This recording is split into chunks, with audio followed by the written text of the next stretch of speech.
Welcome to the Pursuit Chronicles, where tales of adventure, discovery, and passion unfold through every inspiring journey. The key wouldn't turn. It was a raw February morning in Portland, Oregon, the kind where the air clung like a damp shroud, and the sky hung low, bruised and heavy with rain that refused to fall. I stood on the front porch of the house I'd shared with my wife Clara for 7 years, my hands trembling, my breath fogging in the biting cold. I'd just driven from Providence Hospital, still wearing the same faded sweater and jeans I'd thrown on 3 days ago, when Clara collapsed in our kitchen, her coffee mug shattering on the tile. My backpack sagged over one shoulder, stuffed, with hospital forms, a dog-eared novel I'd never opened, and Clara's lavender-scented scarf, its fibers worn from her constant touch. In my other hand, a bouquet of daisies, her favorite, drooped, their petals curling inward from a night. Forgotten in my car, my eyes were swollen, my throat raw from sobbing through the long, sterile hours in the ICU. Clara had slipped away 12 hours earlier, her hand growing cold in mine as the heart monitor flatlined, a sound that still echoed in my skull. I wasn't ready to face the silence of our home, but nothing could have prepared me for what I found instead. I slid the key into the lock again, twisting with desperate force. It jammed, unyielding, as if the house itself had turned, its back on me. My pulse surged, a dull thud in my ears that drowned out the distant hum of the city. I fumbled for the spare key, hidden under a cracked flower pot Clara had painted with swirling blues and yellows, a project from a sunny afternoon, when we'd laughed over spilled paint and cheap wine. The spare didn't work either. The lock felt foreign, hostile, like it belonged to someone else's life. My gaze drifted to the windows and my stomach lurched. The soft cotton blinds we'd hung together, stitching late into the night, were gone. In their place hung stiff burgundy drapes, rosemary, their garish floral pattern screaming department store clearance, clashing with the house's quiet charm. I pressed my face to the glass, squinting through a narrow gap in the fabric. Our living room was unrecognizable. Cardboard boxes towered against the walls, some half unpacked, their contents spilling onto the hardwood floor Clara and I had sanded. Ourselves. A mustard-yellow throw blanket draped over our gray sofa, its tacky sheen an insult to the space. A chipped mug, not ours, sat on the coffee table beside a stack of glossy magazines. And there, in the heart of it all, was Marilyn Vance, Clara's older sister, sipping coffee from one of our ceramic cups, the ones we'd bought at a pottery fair in Astoria, each one chosen for its unique glaze. Beside her, sprawled on my reading chair, was Tyler, Clara's nephew, his sneakers propped on our ottoman, flipping through a comic book with a careless smirk. They were laughing, their voices muffled but bright, as if I didn't exist, as if Clara hadn't died the day before. I knocked, my knuckles stinging against the wood. No answer. I pounded harder, my fists shaking, my breath ragged in the cold. The door finally creaked open, and Marilyn stood there, her hair pinned neatly, her cardigan buttoned to the collar, her eyes narrowing like a hawk sizing up its prey. "Elliot," she said, her voice smooth as polished stone, with a hint of surprise she couldn't quite mask. "You're back sooner than I expected." "What's going on?" I demanded, my voice cracking, raw from grief and disbelief. "Why doesn't my key work?" Marilyn stepped onto the porch, pulling the door shut behind her with a soft click. "Because, Elliot, this isn't your home anymore." The words hit like a physical blow, stealing the air from my lungs. I stared at her, my mind scrambling to make sense of the impossible. "What are you talking about?" She tilted her head, her smile tight, practiced, the kind she used at family dinners to disarm before delivering a barb. "Clara bought this house. My sister, not you. There's no prenup, no children, and let's be honest, you were more of a guest here than a partner. It's time this place returned to her real family." My knees buckled, but I caught myself against the porch railing, the wood biting into my palm. "I'm her husband," I said, my voice barely above a whisper, each word heavy with 7 years of shared mornings, late-night talks, and quiet promises. We built this life together. I paid the utilities, the taxes when her freelance work dried up. I fixed the roof, painted the walls, mowed the damn lawn. Marilyn's laugh was sharp, slicing through the cold morning air. You played house while Clara carried the weight. Now that she's gone, your lease is up. Tyler appeared in the doorway, holding one of Clara's sketchbooks, its cover worn from her constant doodling, her dreams etched in every line. You left the back door unlocked when you rushed to the hospital, he said with a shrug, his smirk infuriating like he was proud of their intrusion. Figured you wouldn't mind.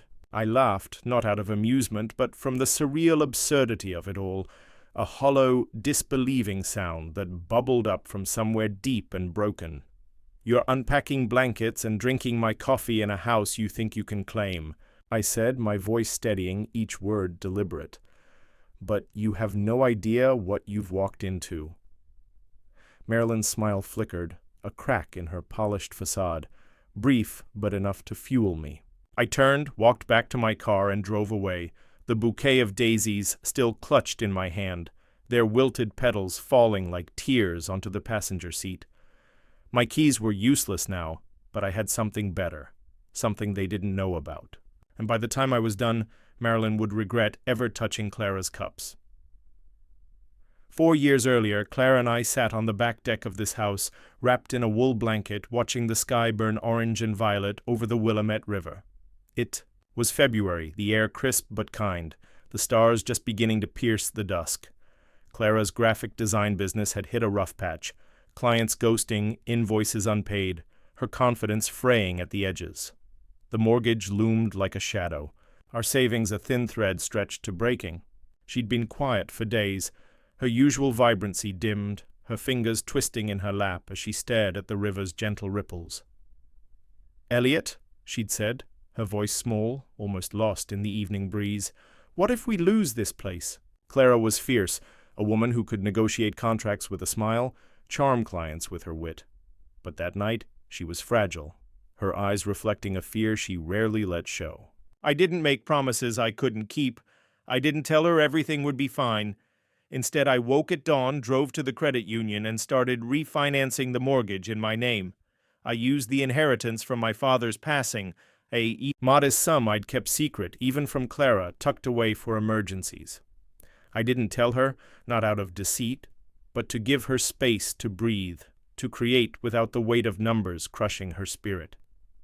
The process took months, meetings, signatures, late-night budgeting. I picked up extra shifts at Powell's Books, where I worked as a clerk, shelving novels and recommending poetry to distracted customers. I balanced the bills, replaced the leaking skylight, repainted the hallway in Clara's favorite shade of cornflower blue. Clara never asked where the mortgage statements went. She was too focused on rebuilding her portfolio, sketching late into the night, her hands smudged with charcoal. And Marilyn? She was a distant figure, visiting once a year, always with a jab about Portland's hippie vibe or Clara's unstable career. She never knew the house was legally mine, a quiet act of love I'd carried alone. Marilyn had resented me from the moment Clara introduced us. She saw Clara as her project, a younger sister to mold into her vision of success, corporate, polished, tethered to Seattle's glass towers where Marilyn thrived as a real estate agent.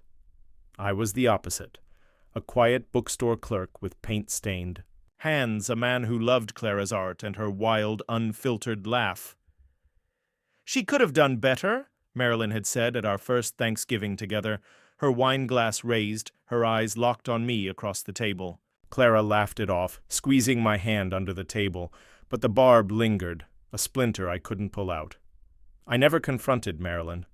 I wanted harmony for Clara's sake, for the family dinners she cherished despite their tension. But now, sitting in my car outside the hospital, Marilyn's words echoing, "You don't live here anymore." I knew harmony was a luxury I could no longer afford. Grief had stripped me bare, but it had also sharpened me, and I wasn't the man who'd once bowed his head to keep the peace. I drove to a motel off 82nd Avenue, a tired place with peeling wallpaper, flickering fluorescent lights, and the faint smell of mildew and cigarette smoke. I paid for a week with Clara's emergency credit card, the only one still active, its limit barely enough to cover the cost. In the dim room, I sat on the sagging bed, staring at my backpack. It held hospital forms, a water bottle, a novel I'd meant to read to Clara in the ICU, and her scarf, which I pressed to my face, inhaling her fading lavender scent. I played her last voicemail. "Hey, love, don't forget the milk," until my phone battery died, each repetition a knife twisting in my chest. That night, I didn't sleep. I saw Marilyn in our kitchen, pouring coffee with her manicured hands. I saw Tyler's sneakers defiling our ottoman, his smirk a silent taunt. They hadn't waited a day before claiming Clara's space, her memory, as if her death were an invitation to rewrite our life.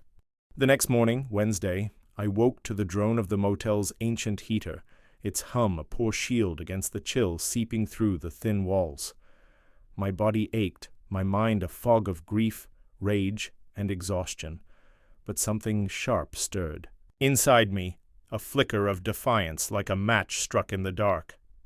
I called the funeral home, my fingers steady on the phone despite the tremor in my voice. "This is Elliot Hayes," I said. "I need to update the guest list for Clara Hayes' service." "Of course, Mr. Hayes," the director replied, his tone gentle but professional. "What changes would you like to make?" "Remove Marilyn. Vance and Tyler Vance from the list." My words were calm, final, a line drawn in the sand. A pause, brief but heavy. "Understood." I hung up before he could ask more, feeling a weight lift, however slightly. It wasn't vengeance.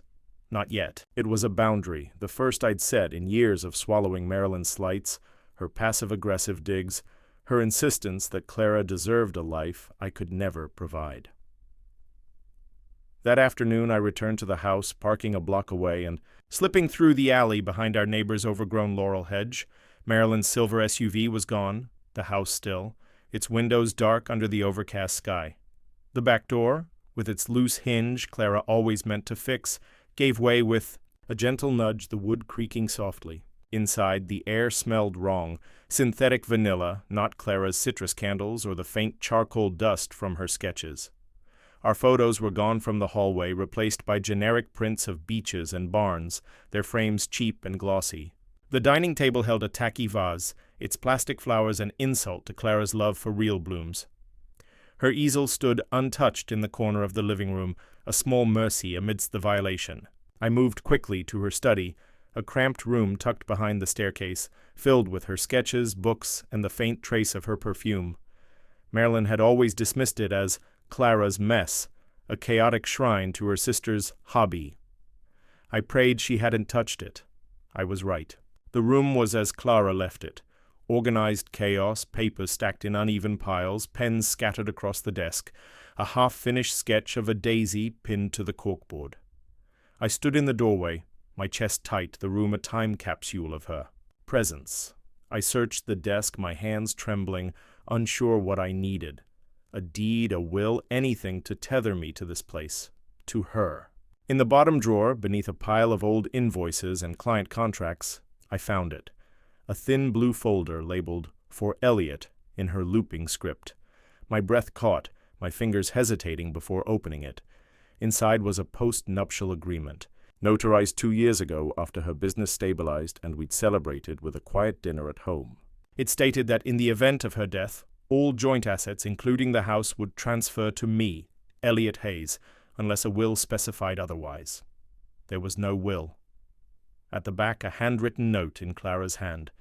"Elliot, if Marilyn tries anything, show this to a lawyer. She'll fight, but you're stronger. Love, see?" I sank to the floor, clutching the note, my vision blurring. Clara had known. She'd seen Marilyn's greed, her need to control, her belief that Clara's life belonged to her. She'd protected me, even from beyond, her love a shield I hadn't known I'd needed. I tucked the folder into my jacket and slipped out the back door, my heart heavy but resolute, the weight of her words, "You're stronger," anchoring me against the storm. Back at the motel, I called Sarah Nguyen, a college friend who'd become a property lawyer in Portland's bustling legal scene. "I need you," I said, my voice low, recounting the locks, the invasion, the postnup. Sarah's response was immediate, fierce. "Send me everything. We'll make her regret this." Thursday brought rain, a steady drizzle that blurred Portland's edges, turning the city into a watercolor of gray and green. I met Sarah at a coffee shop in the Pearl District, its exposed brick walls and steaming espresso a stark contrast to the motel's decay. I handed her the folder, my hand still shaking from the morning's adrenaline. She skimmed the documents, her eyes sharp, her pen tapping the table. "This is bulletproof," she said, her voice steady. "The house is yours, legally, unequivocally. Marilyn's got no claim." "Then why does it feel like she's winning?" I asked, staring into my cold latte, the foam collapsing into a muddy swirl. "She's banking on your grief," Sarah said, leaning forward. "She thinks you'll crumble under the weight of losing Clara. You won't. You've got the law and Clara on your side." That evening, a knock startled me at the motel. Through the peephole, I saw Marilyn, her coat slick with rain, and a man in a suit, her lawyer, no doubt, his briefcase gleaming under the motel's flickering lights. I stepped outside, the folder tucked in my pocket, the cold air biting my face. "Elliot," Marilyn said, her tone syrupy, her smile a mask of condolence. "This is Mr. Carver, my attorney. We need to discuss the house." "Discuss?" I said, crossing my arms, my voice steady despite the rage simmering beneath. "You changed the locks and moved in while I was planning Clara's funeral," she sighed, performative, her eyes flicking to Carver for support. "Clara's estate belongs to her family. Without a will, the house is ours by right." I pulled out the folder, my movements deliberate. "This is a notarized postnup, signed 2 years ago. It names me as the sole owner of the house. I've lawyered up." I handed a copy to Carver, who frowned as he read, his fingers tightening. "On the paper." Marilyn's composure cracked, her lips parting in a silent gasp. "You're lying. Clara would never—" "She did," I said, cutting her off, my voice firm. "Leave my property, or I'll file for trespassing and unlawful." "Entry!" Carver murmured something to Marilyn, his tone urgent.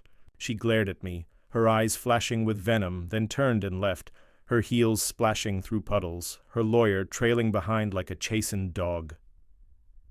Friday morning I sat at the motel's wobbly table, sorting through hospital bills and funeral plans when an envelope arrived from the Multnomah County Probate Court. My pulse jumped as I tore it open. Marilyn had filed a petition claiming the postnup was signed under undue influence during Clara's emotional instability. The accusation burned. Marilyn wasn't just after the house, she was rewriting Clara's legacy, painting her as weak, manipulable, a shadow of the woman I'd loved. I called Sarah, my voice tight. "She's saying I coerced Clara," I said. "It's a desperate move," Sarah replied, her tone calm but steely. "She's got no evidence. We need proof of Clara's mental state to shut this down." I returned to the house that afternoon, slipping through the back door again, my heart pounding as I searched Clara's study. In a stack of medical bills, I found a letter from her therapist dated a month before the postnup, confirming her emotional stability and clarity. It was a start, but I needed more. At Powell's, my co-worker Lena pulled me aside, her expression grim. "Marilyn called," she said. "Asked about Clara's mood swings last year, wanted to know if she seemed off." I didn't say anything, but she's digging. I froze. Last year, Clara had struggled. Sleepless nights, anxiety over a lost client, migraines that left her dizzy. Marilyn must have heard whispers, perhaps from Tyler, who'd visited during one of Clara's rougher weeks. If she could convince the court Clara was unstable, she might unravel the postnup. I remembered Clara's neurologist appointment, a precaution after her migraines worsened. Digging through her files, I found the report. No cognitive or emotional impairment detected, dated 3 months before the postnup. It was gold, but Marilyn's reach extended beyond the courtroom. Our neighbor, Mrs. Callahan, a nosy widow who'd always admired Marilyn's polish, stopped me outside the house Saturday morning. "Marilyn says you're trying to steal Clara's Inheritance, she said, her tone accusing. She's family, Elliot. You're just temporary. I swallowed my anger. Clara chose me, Mrs. Callahan. The house is mine, legally. Ask Marilyn why she changed the locks before Clara's body was cold. I walked away. Her silence, a small victory, but the encounter stung. Marilyn was poisoning the neighborhood, turning allies into skeptics. That evening, I met Lena at a dive bar in southeast Portland, its jukebox blaring Tom Waits. Lena, a poet with a knack for seeing through bullshit, slid me a beer. Marilyn's been calling everyone, she said. Told our manager you're unstable. She's building a narrative. I clenched my glass. She's trying to erase Clara's truth, make her seem weak to justify stealing the house. Lena nodded, her eyes fierce. Then don't let her. Clara was a force. Honor that. Her words stuck with me. Sunday, I visited a local artist, Javier, who'd collaborated with Clara on a mural. His studio smelled of turpentine, its walls splashed with color. Clara was sharp as a tack, he said, handing me a sketch she'd left behind. A daisy, vibrant and bold. Marilyn's full of it. I'll testify if you need me. Monday, in a stark courtroom on Morrison Street, Sarah presented the postnup, the deed, the therapist's letter, and the neurologist's report. Marilyn's lawyer, Carver, stumbled, offering no evidence of coercion, his arguments thin and circumstantial. The judge, a stern man with a gray beard and tired eyes, listened impassively. The post-nuptial agreement is legally binding, he said, his gavel echoing like a heartbeat. The house belongs to Mr. Hayes. Case dismissed. Outside, Marilyn cornered me on the courthouse steps, her voice low, venomous. You'll never erase me, Elliot. I'm her sister. You erased yourself, I said, meeting her gaze. When you broke into our home, lied about her, tried to rewrite her choices. Clara chose me. You lost her long before I did. I walked, away, her silence louder than any retort, the rain washing the moment clean. Clara's funeral was Tuesday, held in a small chapel overlooking the river. I stood by her urn, surrounded by friends, Lena, Sarah, Javier, neighbors who'd seen through Marilyn's lies. Marilyn and Tyler tried to slip in, their black attire a mockery of mourning, but security escorted them out, per my instructions. I spoke of Clara's art, her laughter, her love for daisies, her stubborn joy. The room felt full, not of grief, but of her light, her legacy untainted. The house is mine now, not just legally but in spirit. I repainted the walls in Clara's blues, hung her sketches, planted daisies in the yard, their blooms bright against the gray spring. Marilyn's SUV hasn't returned, her presence reduced to a restraining order and a fading echo. I reopened. My shifts at Powell's, started painting again. Canvases filled with Clara's colors, daisies and rivers under stormy skies. I joined Javier's art collective, sketching beside others who'd loved Clara, their laughter a balm. One morning an envelope arrived. No stamp, just a note in Tyler's scrawl. I'm sorry, Mom was wrong. I tucked it into Clara's. Sketchbook, not forgiveness, but closure. The daisies bloomed that summer, vibrant and stubborn, like Clara. Some evenings I sit on the deck, her scarf around my shoulders, talking to her about the garden, the stars, the life I'm rebuilding. The sweetest victory isn't the courtroom or Marilyn's retreat, it's locking the door at night, knowing this space is mine, filled with Clara's love, not their shadows. The neighborhood slowly healed. Mrs. Callahan apologized, her voice sheepish, and brought me a casserole, a quiet amends. Lena and Javier threw a block party in Clara's honor, the street filled with music, art, and daisies pinned to every jacket. Portland's rain kept falling, but the house stood firm, its walls warm with memory. I kept painting, kept living, kept loving Clara in every stroke of color, every planted seed.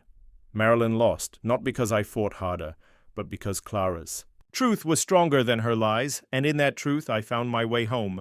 Thank you for joining the Pursuit Chronicles. Keep chasing your dreams and explore new horizons with us.